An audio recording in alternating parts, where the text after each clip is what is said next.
And this is Ken Kreitzer for Cam Vets Media. We cover cadets, midship, and the military and veterans proudly since 2008. And we are very pleased and appreciative to talk to our friend. That is Admiral retired Harold Robinson, a rabbi up in the Cape Cod area. Admiral, how are you today? Doing wonderfully. Just weather couldn't be better, and that always picks up everybody's mood despite the news outside.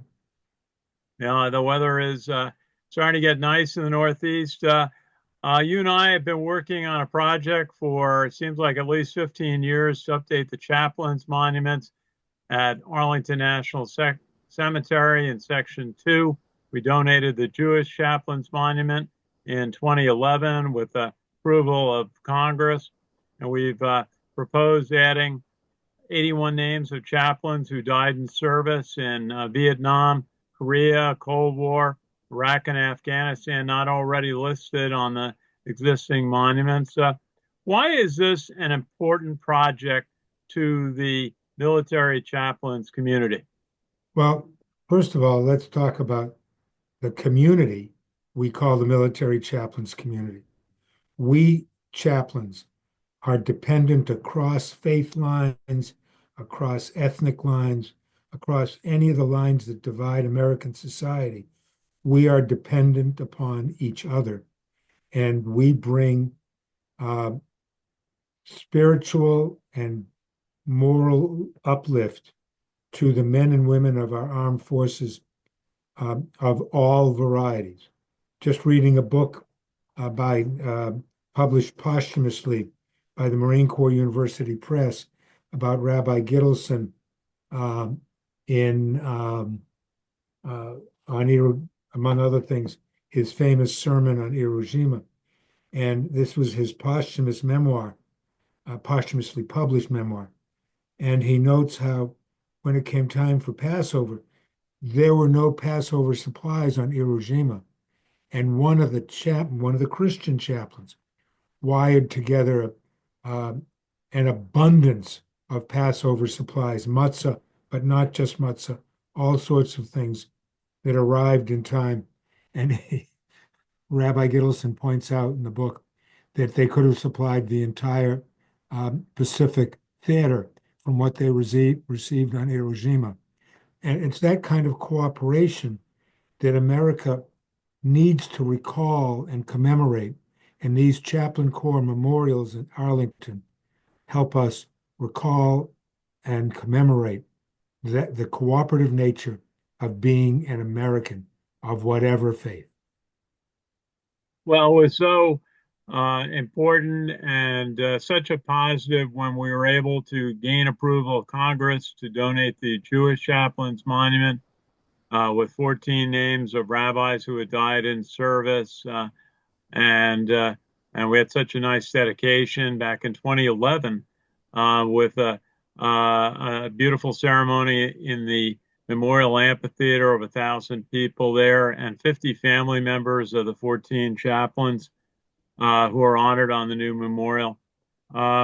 This, if we're so optimistic now that we could gain approval from the administration, the new Secretary of the Army, to move forward on this. What would it mean if we could get this monument updated, adding the 81 names of those lost in service chaplains not already honored there at Chaplain's Hill? Well, what would it mean? First of all, it would be the right thing to do. You've got 140 plus Protestant chaplains. You've got you've got 14 Jewish chaplains. I've lost track of the number of Catholic chaplains commemorated.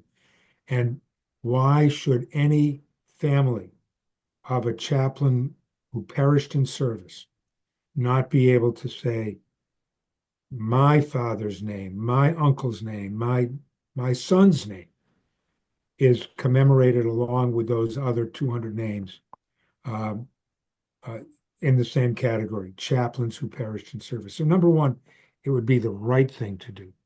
Number two, it would give us one more opportunity to reinforce, as I said earlier, the unity of America.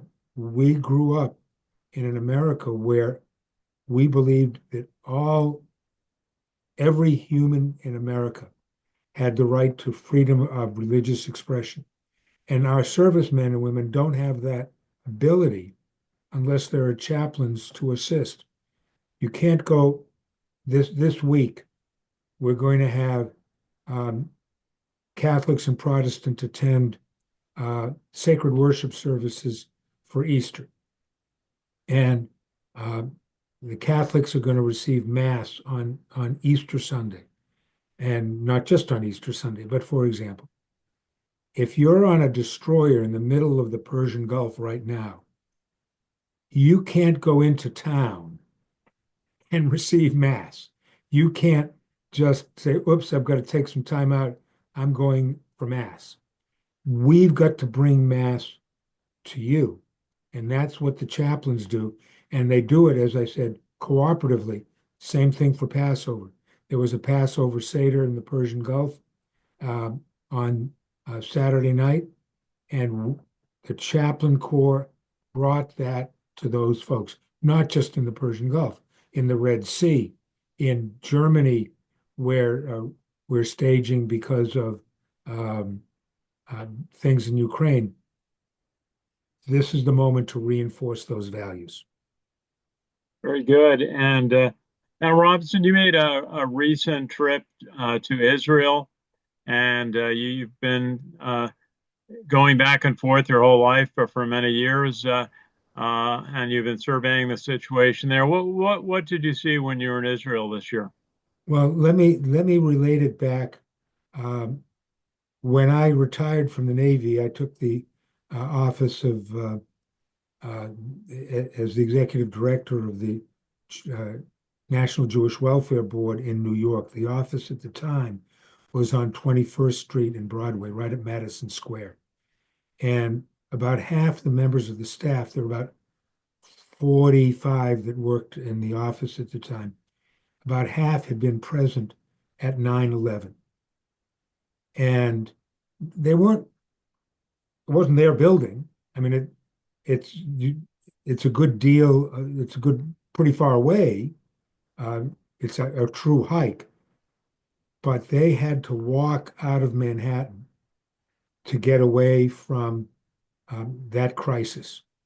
My secretary, who was mobility challenged, she and her wheelchair had to be carried down 11 flights of stairs and Mm. then wheeled to the 59th Street Bridge from the 21st Street and Broadway in order to get everybody that was there was in trauma. And they were in trauma. I got there in 2007. So that's 6 years later, they were in trauma. And Israel, everyone in Israel is in trauma right now, whether they were at ground zero or not. Israel is a small country it's the size of Massachusetts. Um, the Everybody knows somebody that was involved in that despicable event on the 7th of October. And Hamas designed that event in order to traumatize Israelis. Unfortunately, that means that in the midst of trauma and shock, Israelis are not always making the best decisions. We know that when you're in trauma, you respond out of that panic, out of that anger. It's a and Israel may not be, for example,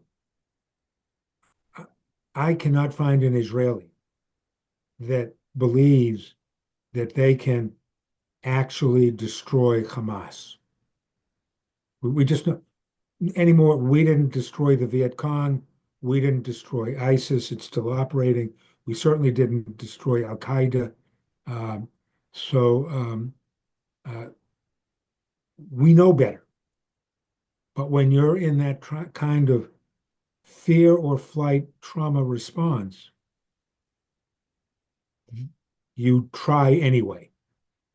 And So the crisis in the Middle East is partly a psychological crisis that was I reiterate, the absolute intent of Hamas to create that response within Israel.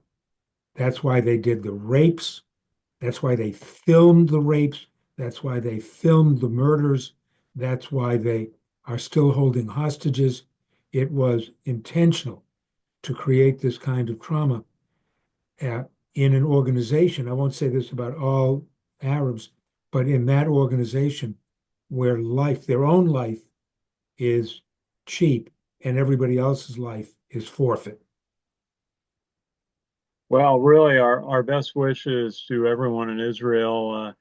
We everyone. It's feel like in the New York area, certainly we have so many Jewish friends, and they all have their friends and family that they're concerned about in Israel, and so really our thoughts and prayers are with them. Do you have a final thought on Passover, Easter this year, and our hope that we may be able to move forward with the updating of Chaplain's Hill at our country's most sacred place, Arlington National Cemetery? I know that Easter is the holiday of renewed hope and redemption. Uh, Passover, the Seder on Passover evening concludes uh, next year, may we all be free. Next year, may we celebrate in Jerusalem. Jerusalem taken as a symbolic location there. I hope that next year this will have been accomplished. We will have redeemed the names of those chaplains of all faiths who have perished in service, and that next year we will celebrate and rejoice in a dedication at Arlington National Cemetery. And by next year, I mean sooner than that. I mean, Absolutely. We'd love to get this project done, and it means so much to the families and also the chaplains corps, all those who serve in the U.S. military as chaplains. Admiral, just remind me, how many years did you serve in the U.S. Navy? well, 36 years, 36 years, many of those years serving the Marine Corps, correct? 26 with the Marine Corps, 3 years with the submarines, 2 years with the Seabees, and then staff jobs. You didn't tell me about the submarines. What'd you do with the submarines? Oh, it was great. I got a real introduction to. We used to have Site One in Holy Loch, Scotland, and that was an experience that is not to be forgotten. Um, Okay, okay. Just we think of those serving today, this holiday weekend overseas on ships, planes, on land. We have a friend whose son just went out on a submarine on a deployment this week, and so it's always a challenge when there's a family member away or when you're serving and you're away from family on a holiday. I Now, I love Robinson, the thank you. I love the time on the submarines. Uh, Coincidentally, I was part of the Icelandic Defense Force, a NATO operation in Iceland, hunting for Soviet submarines. But one of the great things about being in the submarine is that the phone never rings. There you Happy go. holiday to everybody. God bless. Thank you, Admiral Harold Robinson, veteran of the United States Navy, and our project director on our work to update the chaplains' monuments in Section 2 of Arlington National Cemetery. Happy holidays to you, happy Passover, and happy Easter to all our friends. This is Ken Kreitzer for Cam Vets Media. We cover cadets, midshipmen, the military, and veterans proudly since 2008. Thanks for watching.